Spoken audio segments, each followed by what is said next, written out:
Friends, ಇವತ್ತೊಂದು sweet ಮಾಡ್ತಾ ಇದ್ದೀನಿ. ಮೈಸೂರು ಪಾಕ್. ದೀಪಾವಳಿ ಹಬ್ಬ ಬಂತಲ್ಲ, ಅದಕ್ಕೆ ಸ್ವೀಟ್ ಮಾಡ್ಬೇಕಲ್ಲ, ಅದಕ್ಕೋಸ್ಕರ ಇವತ್ತೊಂದು ಸ್ವೀಟ್ ಮೈಸೂರು ಪಾಕ್ ಮಾಡಿ ತೋರಿಸ್ತಾ ಇದ್ದೀನಿ. ಮೈಸೂರು ಪಾಕ್ ಬೇಕಾಗೋದು ಇದು ಮೆಜರ್ಮೆಂಟ್. 1 ಲೋಟ ಕಡಲೆ ಹಿಟ್ಟು, ಅದಕ್ಕೆ 2 ಲೋಟ ಸಕ್ಕರೆ, ಅದೇ ಸಮ ಪ್ರಮಾಣ 3 ಲೋಟ ತುಪ್ಪ. ಇಷ್ಟು ಹಾಕ್ಬೇಕು. ಇದಕ್ಕೆ ಸಾಮಾನ್ ಬೇಕಿದ್ದಕ್ಕೆ ಮೊದಲಿಗೆ ಒಂದು ಬುಟ್ಟಿ ಬಿಸಿ ಇಟ್ಕೊಂಡು ಅದಕ್ಕೆ 2 ಲೋಟ ಸಕ್ಕರೆ ಹಾಕೋದು. ಅದಕ್ಕೆ ಮುಳುಗುವಷ್ಟು ನೀರು ಹಾಕ್ಬೇಕು. ಇದಕ್ಕೆ ಮುಳುಗುವಷ್ಟು ನೀರು ಹಾಕೋದು. ಈಗ ಬಿಸಿಗಿಟ್ಟಿದ್ದೀನಿ 3 ಲೋಟ ತುಪ್ಪ. ಇದಕ್ಕೆ ಬಿಸಿ ಮಾಡೋದು. ಈಗ ಸಣ್ಣ ಉರಿಯಲ್ಲಿ ಇಟ್ಕೋಬೇಕು. 2 ತುಂಬಾ ಸಣ್ಣ ಉರಿಯಲ್ಲೇ ಇಟ್ಕೊಂಡು ಸಕ್ಕರೆ ಕೈ ಆಡಿಸ್ಕೋಬೇಕು. ಈಗ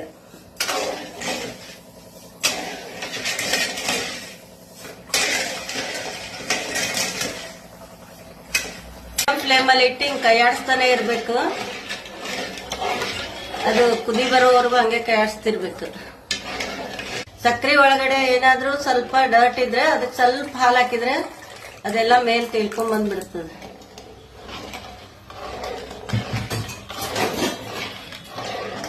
ಸ್ವಲ್ಪ ಹಾಕ್ಬೇಕು ಮತ್ತ ಹಾಲು. ಈಗ ನಾವು ಸಕ್ಕರೆ ಪಾಕಕ್ಕೆ ಹಾಲು ಹಾಕಿದ್ವಲ್ಲ, ಅದಕ್ಕೆ ಮೇಲೆಲ್ಲ ನೋಡ್ರಿ, ಇದು ಹಾಲು ಹಾಕಿದ್ದಕ್ಕೆ ಗಲೀಜೆಲ್ಲ ಬರ್ತಾ ಇದೆ. ಎಲ್ಲ ಮೇಲ್ದ ಸ್ಪೂನ್ ಇಂದ ತೆಗಿಬೇಕಾತರ. ಸಕ್ಕರೆ ನೋಡ್ರಿ ಪೂರ್ತಿ ಕರಗಿದೆ. ಇವಾಗ ಈ ಕಡಲೆ ಹಿಟ್ಟು ಹಾಕಿ ಚೆನ್ನಾಗಿ ಕೈ ಆಡಿಸ್ಕೋಬೇಕು.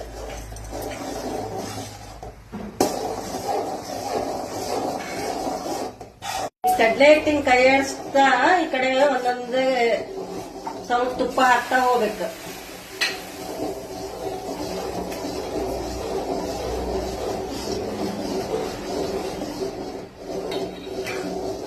ಮೂರು ಲೋಟ ತುಪ್ಪ ತಗೊಂಡಿದೇವಲ್ಲ, ಎಲ್ಲಾನು ಹಂಗ ಸ್ವಲ್ಪ ಟೈಮ್ ಬಿಟ್ಟು ಹಾಕ್ತಾ ಹೋಗ್ಬೇಕು.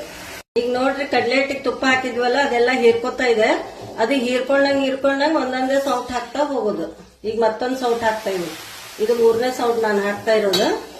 ಈಗ ಮತ್ತೊಂದು 5 ನಿಮಿಷ ಅದು ತುಪ್ಪ ಎಲ್ಲ ಹೀರ್ಕೋವರೆಗೂ ಹೀಗೆ ಕೈ ಆಡಿಸ್ತಾ ಇರ್ಬೇಕು.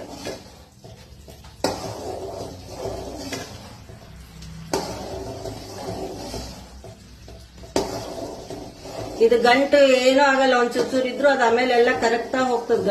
ಗಂಟು ಏನು ಉಳಿಯೋದಿಲ್ಲ ಇದ್ರಲ್ಲಿ.